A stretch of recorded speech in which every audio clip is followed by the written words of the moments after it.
बालक बीमार पड़ गया, गरीब आदमी, बहुत गरीब आदमी, हॉस्पिटल लेकर के गया बाहर शहर में। डॉक्टर ने कहा ऑपरेशन होगा, 10 लाख से 15 लाख का खर्चा आएगा, और ऑपरेशन तुम्हें 15 दिन के भीतर करवाना पड़ेगा, नहीं तो बालक नहीं बचेगा, मर जाएगा। इन्होंने खूब हाथ जोड़े, हमारे पास है नहीं, हम गरीब आदमी हैं, आप बालक का ऑपरेशन कर दो, हम पूरी जिंदगी आपके यहां मजदूरी करेंगे, सफाई करेंगे। एक पिता एक मां कर क्या सकते, अपने बालक के लिए वो अपने प्राण तक बाहर रख देते हैं। थोड़ी माता पिता, क्षमा कीजिएगा जितने भी आज की कथा सुन रहे हैं मेरे पागलों, माता पिता धरती के वो भगवान हैं जो तुम्हारे सपनों को साकार करने के लिए, तुम्हारे तन पर बढ़िया कपड़ा रखने के लिए, तुम्हारे चेहरे पर चमक बरकरार रखने के लिए, तुम्हारी बढ़िया से बढ़िया स्कूल में पढ़ाई करने के लिए दिन रात पसीना बहाते हैं। कभी विचार करना, जो तुम रुपया में मौज उड़ा लेते हो ना, कभी अपने पिता की मेहनत पर विचार करना। रातों भर वो खेती करता है, पानी जाता है। कभी मां पर विचार करना, खुद बीमार रहेगी लेकिन सुबह से तुम्हें जरूर भोजन बनाकर देगी। और आज जब हम वहां वृद्धाश्रम गए ना, हमारा दिल दुख गया कि वही बेटा वही बेटी अपने माँ बाप को जवान होने पर, सक्सेस होने पर, सफल होने पर, लाइफ स्टाइल के नाम पर, पुरानी सभ्यता को छोड़ने के नाम पर माता पिता को छोड़ देते हैं। ये देश का दुर्भाग्य है और उन बेटे और बेटियों का दुर्भाग्य है जो अपने माता पिता को छोड़ देते हैं।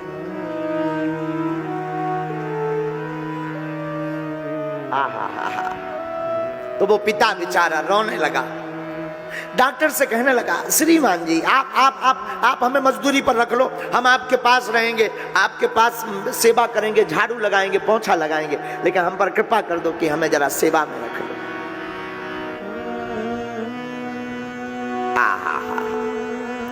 डॉक्टर नहीं माना। पास में ही एक ठाकुर जी का मंदिर था, इसने विचार किया कि अब तो बालक को बचना नहीं है, भगवान से ही प्रार्थना करते हैं कि ऐसा कोई चमत्कार कर दें कि ऑपरेशन ना हो। डॉक्टर ने 15 दिन का टाइम दिया है।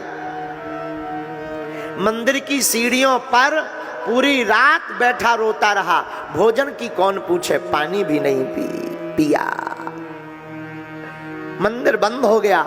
पुजारी जी जाने लगे, भाई क्या हुआ, तुम दिन भर से यहीं बैठे हो? क्या बता दे, बालक बीमार है। अच्छा भगवान से प्रार्थना करो ठीक हो जाए। मंदिर के पट बंद हो गए, बेचारा अकेला रात में, सुनसान रात। हॉस्पिटल की चहल पहल धीरे धीरे कम हो गई, शोर शराबा कम हो गया। अब तो रात को कोई रो रहा, कोई गाड़ी पर ले जा रहा रोगियों को, किसी के रोगी ठीक हो गए, किसी के बीमार पड़ गए, कोई ला रहा। बस यही छोटी मोटी चहल पहल मची है। बाकी वो बेचारा जो है मंदिर की सीढ़ियों पर बैठा है, भगवान की तरफ देखता हुआ कहता, तुम बिन कौन हमारो प्रभु, तुम बिन कौन हमारो, आपके बिना हमारा कौन है। देखना भगवान कितने भक्त वत्सल हैं, देखना भगवान अपने भक्तों के प्रति कितने भावुक हैं, कितने दयावान हैं। आहा, बगल के पास में रहने वाले फ्लैट में एक अमीर आदमी, उसको रात को नींद नहीं आई, बड़ा साहूकार था वहां का, बहुत बड़ा साहूकार। रात को उसे नींद नहीं आई, उसने सोचा कुछ देर टहल लिया जाए। सीढ़ियों से नीचे उतरा, गार्ड ने कहा कि चलूं साथ में, तो उसने कहा नहीं नहीं जाने की जरूरत नहीं है, रात में अचानक निकले हैं तो कोई है नहीं है तो कोई दिक्कत नहीं। फिर भी एक गार्ड पीछे पीछे चल पड़ा। ये बाहर तक टहलने निकला था। आज पहली बार इसकी जिंदगी में हुआ है कि इसे रात को नींद नहीं आती, क्योंकि दिन भर बिजनेस का लोड, खूब बिजनेस करता, बड़ा आदमी, बड़ा माइंड, रात को नींद अपने आप आ जाती बेचारे को। आज नींद नहीं आई, घूमने निकला ही था। उसने सोचा अब यहाँ क्या घूमे, थोड़ा मंदिर तक वहां प्रणाम कराएं, बाहर से देखाएंगे। अस्पताल के मंदिर में घुस गया और जैसे ही मंदिर में आया वही व्यक्ति रोता हुआ बैठा था सीढ़ियों पर, दूसरी तीसरी सीढ़ी पर बैठा, हाथ ऐसे भगवान की तरफ रखे, बार बार बीच बीच में रोवे, बीच बीच में मूर्छित हो जावे, फिर बालक की याद आवे तो फिर फड़फड़ावे, फिर भगवान की तरफ आर्तनाद होकर के पुकार लगावे, आर्तनाद स्वर में भगवान को ध्यावे और फिर चुप बैठ जावे। आहा, साहूकार आया, क्या हुआ भाई? वो अमीर आदमी आया, क्या हुआ, क्यों रो रहे हो? श्रीमान जी क्या बताएं, बालक बीमार है। अच्छा ठीक हो जाएगा। नहीं ठीक होगा, डॉक्टर ने कहा है 15 दिन में मर जाएगा।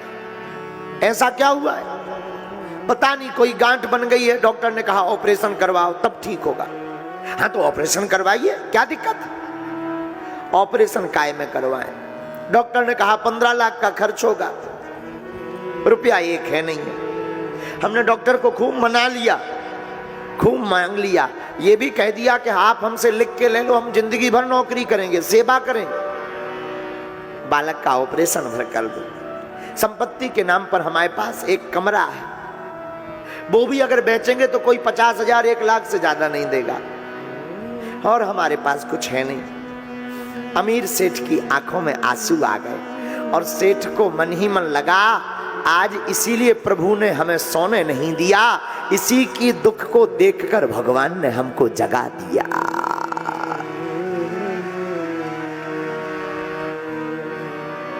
हाथ पकड़ा, उठाया, उठो, हाथ सिर पर फेरा, चिंता मत करो, तुम्हारे बालक का ऑपरेशन होगा, कल होगा, और बढ़िया से होगा। पर कैसे होगा? हमारे पास तो कुछ है नहीं है ईश्वर के अलावा।